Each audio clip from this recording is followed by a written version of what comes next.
Signor Ventrella, cosa ha a dire a sua discolpa? A me discolpa?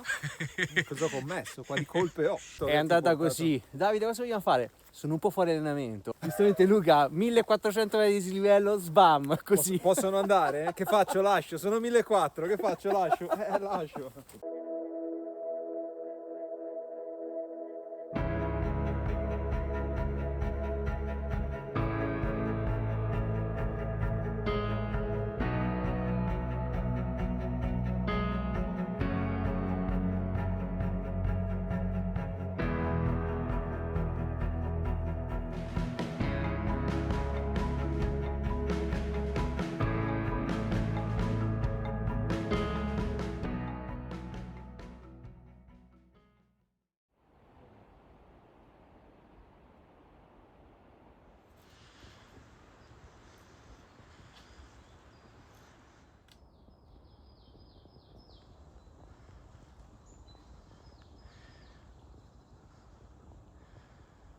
Oggi sono in compagnia del mitico Luca Ventrella che mi sta portando in una zona che io non conosco molto bene, mentre lui della Val Grande è un esperto. Adesso ci racconterei qualcosa.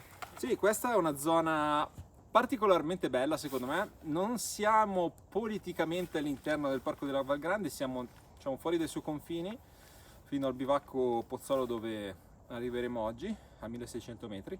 Poi da lì si può proseguire, si può fare la punta Pozzolo, Testa del Parise, Ragozzale, Bivacco Rina, ci si può collegare con vari altri itinerari molto belli, molto aerei diciamo, da fare ovviamente nella bella stagione, non sicuramente ancora cioè adesso che siamo alla fine dell'inverno, quindi diciamo fino a Pozzolo si va tranquilli, è un itinerario molto protetto dal bosco, molto muscolare perché comunque sono 1400 metri di dislivello, un percorso diciamo abbastanza tranquillo, mettiamola così, quindi un buon punto di arrivo anche senza poi inventarsi chissà che.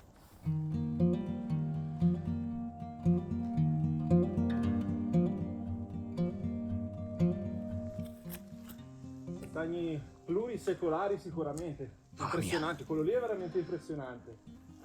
Che roba, ragazzi. Anche questo.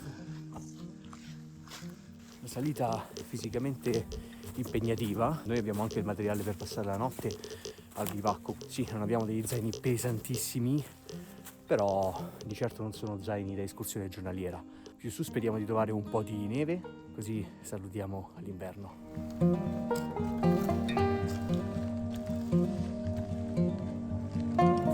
Siamo a circa metà della salita e è sempre bello vedere come la vegetazione ha questi passaggi, queste transizioni.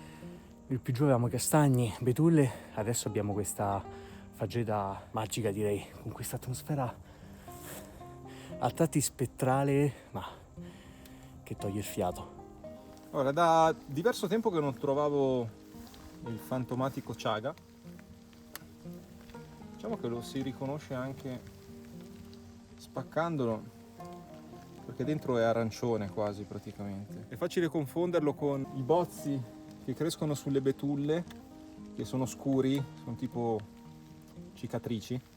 Invece questo è il fungo che cresce sulla corteccia, uno dei tanti funghi che si può trovare sulla corteccia della betulla, però questo il chaga è abbastanza raro, è questo fungo che viene utilizzato molto nelle zone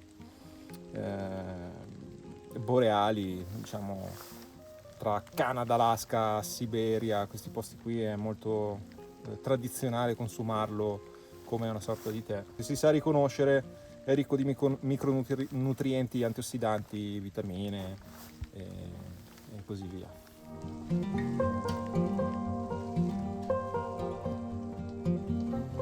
Ma che vista c'è ragazzi? Che voi direte, ma non si vede nulla. Però questo è un ottimo motivo per tornare. Quindi guardiamo il lato positivo. Si intravede giusto qualcosa, ma vorrà dire che qui ci dovremo tornare. Siamo arrivati all'Alpe Prov a 1060 metri. E adesso facciamo un piccolo refill d'acqua e una piccola pausa. Comunque ragazzi, qua posto pazzesco. Pazzesco. Poi c'è anche questo piccolo ranocchio che ci disseterà. Meglio di così.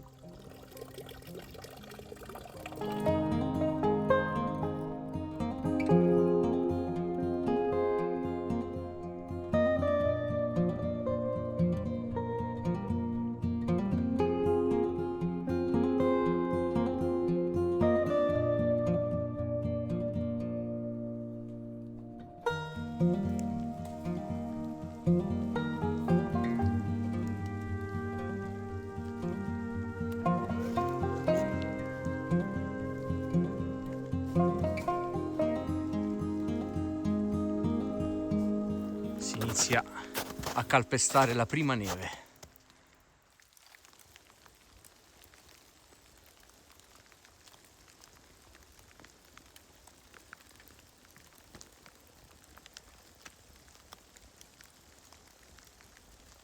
E qui abbiamo delle impronte di cervo, molto probabilmente, date le dimensioni e il luogo.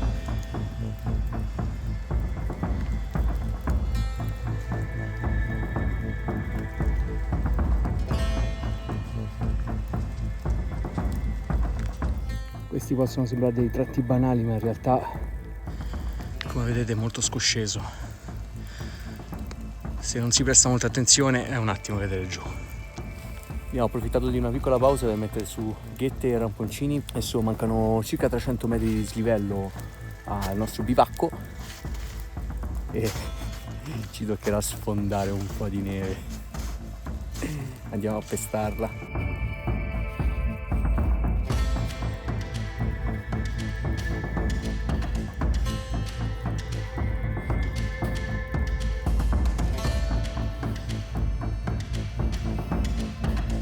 Allora, adesso stiamo rientrando verso la costa della montagna, quindi ci siamo elevati dal punto un po' più brutto. Non è stato semplicissimo, un po' d'attenzione ovviamente, e si è fatto. Tra un po' c'è un bivio e dovremo girare a destra. Comunque mancano più di 200 metri di dislivello e questa neve ovviamente ci fa fare ancora più fatica, ci rallenta un pochino. Comunque era una cosa che avevamo ipotizzato ci fosse, quindi il corso sta seguendo la pianificazione, insomma, l'avevamo tenuto in conto.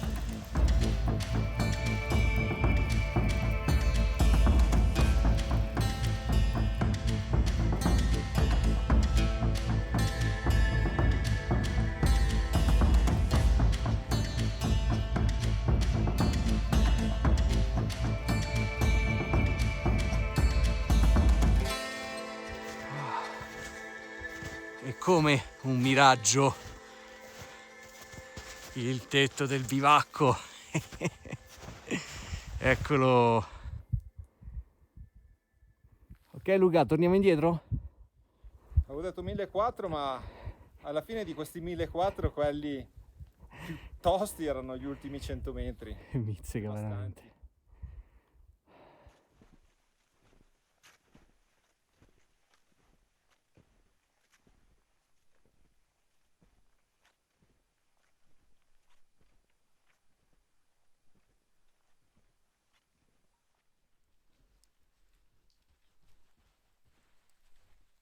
L'onore.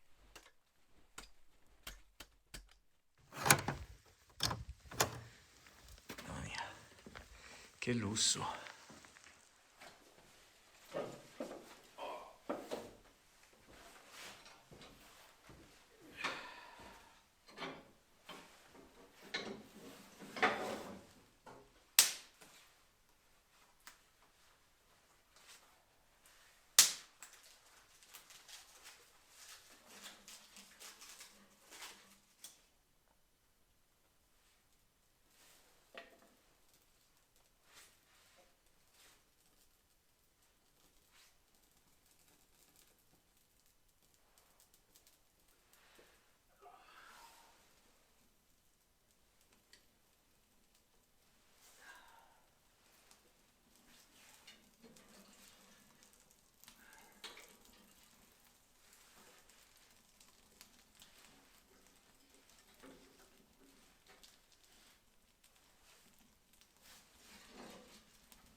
Continuando a nevischiare, adesso facciamo un po' di legna per rimpinguare la scorta del bivacco. Abbiamo già acceso la stufa, ma comunque buona norma sempre non lasciare un bivacco senza legna. La quantità che si usa bisognerebbe rimetterla all'interno del bivacco, se non di più. In questo modo chi dovesse mai aver bisogno per emergenza o altri motivi troverebbe comunque una scorta adeguata per non patire il freddo. Il camino nel bivacco non funziona, quindi c'è solo una stufa, non di grandi dimensioni. Non possiamo mettere ciocchi enormi, perciò taglieremo cose di questo tipo, di queste dimensioni qui.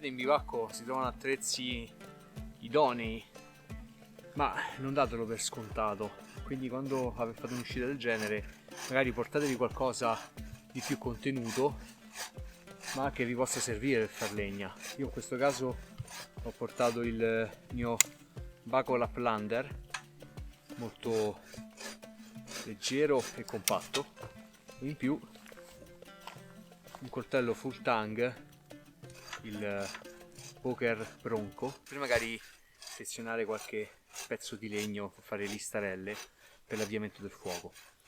Coltello full tang significa che il codolo arriva fino alla fine del coltello, quindi è tutto un unico pezzo di acciaio, in modo che il tutto risulti bello robusto.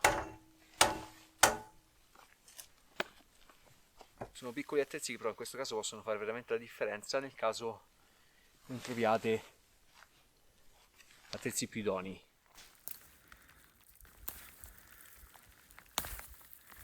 Adesso raccolgo un po' di abete bianco, così dopo ci facciamo una bella tisanina. Iniziamo a fare un po' di aperitivo.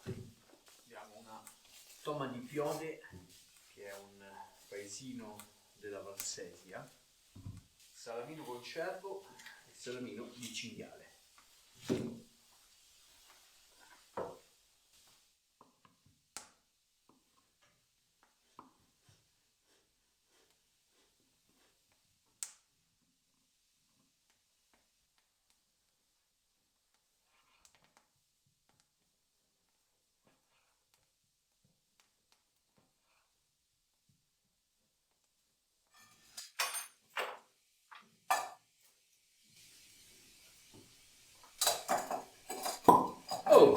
Eccolo qui, oste. Sto bene. Ah, sì. Oh, sì, hai ragione. Beh, 2 vanno bene, ce la facciamo, no? Ci bastano, Luca. La prossima volta ne portiamo anche la terza. Sì, perché un po' va nel ragù, purtroppo. Ah, è quella la scusa. Salute a questo meritatissimo aperitivo e a questa polentata con cervo. Dopo l'aperitivo, cosa prevede il menù dello chef? Grande classico, cervo, polente cervo. Fantastico. Abbiamo già messo su il ragù. Mamma mia.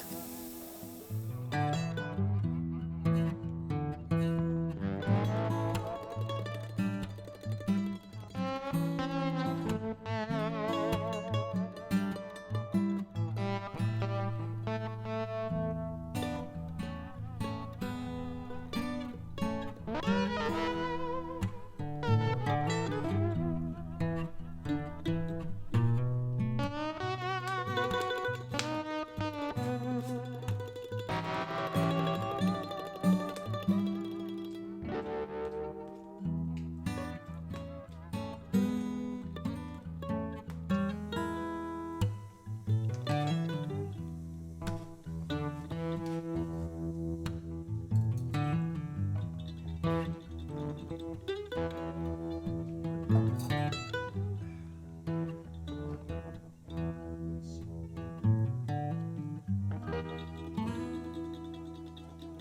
aperitivo mi ha un pochino stoppato,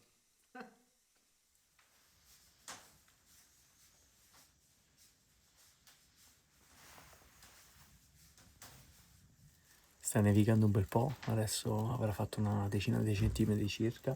Stanotte le previsioni danno neve continua, quindi sicuramente domani troveremo un bello strato soffice ad attenderci per la discesa. Adesso sto per rientrare nel bivacco, vi do la buonanotte. A domani.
Adesso diamo una pulita al bivacco in modo tale da lasciarlo in ordine, dopodiché riorganizzeremo il materiale e ci aspetta la discesa.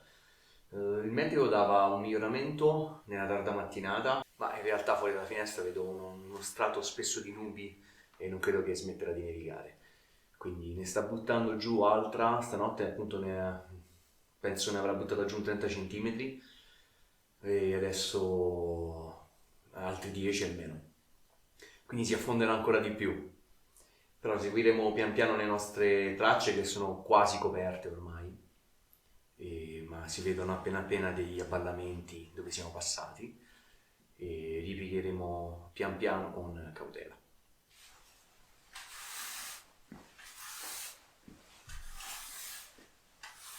Come potete notare, le nostre tracce di ieri sono state quasi completamente coperte, però saranno comunque una valida indicazione per tornare giù. Adesso stiamo per scendere giù, quindi vi salutiamo. Luca, che dici? È stata una bella avventura? Figata come al solito, bellissimo addio all'inverno con una nevicata spettacolare. Sì, ci voleva proprio, ragazzi. Adesso la primavera può iniziare veramente. Esatto. Dai ragazzi, ci vediamo alla prossima. Noi scendiamo. Ciao. Il cambiamento passa per il sacrificio, ma se è guidato dalla vocazione, anche nell'incerto scoverai attimi di serenità. Se hai una visione, perseguila. Se il richiamo è realmente viscerale, non puoi ignorarlo, perché tornerà, tramutato in alienazione. Forse saranno richiesti anni per compierti. Non ti arrendere. La vita è passione, elezione, ardore. Non sprecarla.